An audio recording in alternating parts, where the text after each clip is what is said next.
మేము ఇవ్వాల్సిన food pockets కానీ అవన్నీ వెళ్తున్నాయి. ఇంకా ముమ్మరం చేస్తున్నాం. ట్రాఫిక్ కూడా కంజెషన్ ఉంది, అన్ని రెగ్యులేట్ చేస్తున్నాం. చివరి ప్రాంతానికి కూడా వెళ్లాల్సిన అవసరం ఉంది. కొంతమంది పేషెంట్ కూడా ఉన్నారు, పిల్లలు ఉన్నారు, కొంతమంది ముసలోళ్ళు ఉన్నారు, వాళ్ళు కూడా తీసుకురావాలి. ఎవరు కూడా ప్యానిక్ రియాక్షన్ అవసరం లేదు. అందరూ ఓపిక పట్టండి. 1 గంట 2 గంటల్లో అందరం ఓపికగా ఉంటే ఇంకా తొందరగా పనులు అవుతాయి. అన్నీ చేస్తానని అప్పీల్ చేస్తున్నా. ఇక్కడే ఉంటా, కంట్రోల్ రూమ్ని యాక్టివేట్ చేస్తున్నా.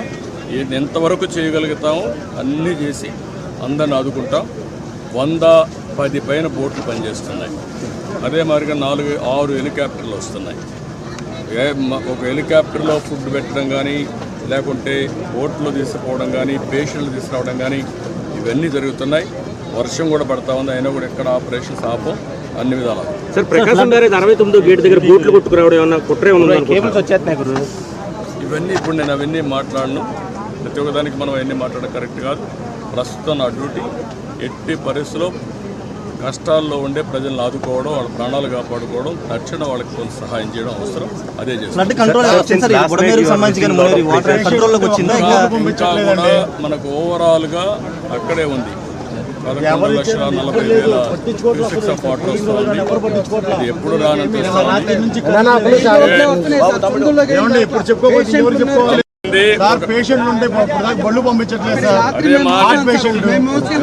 మా మాట ఏంటండి, 1 గంట టైం ఇవ్వండి, చేస్తాను. మమ్మల్ని ఇబ్బంది పెట్టి నన్ను ఒక్కడే ఇబ్బంది పెట్టినా కూడా అందరికి న్యాయం చేస్తాను. విన్నానమ్మా, మీ కష్టాలు అర్థం చేసుకున్నాను. అందరిని ఇంటూనే వచ్చా. ఇప్పుడు మళ్ళా పోయి నేను అన్ని స్ట్రీమ్ లైన్ చేస్తాను. మళ్ళా వస్తాను, నేను చూసుకొని చేస్తాను. నాకు వదిలిపెట్టి నేను చేస్తాను.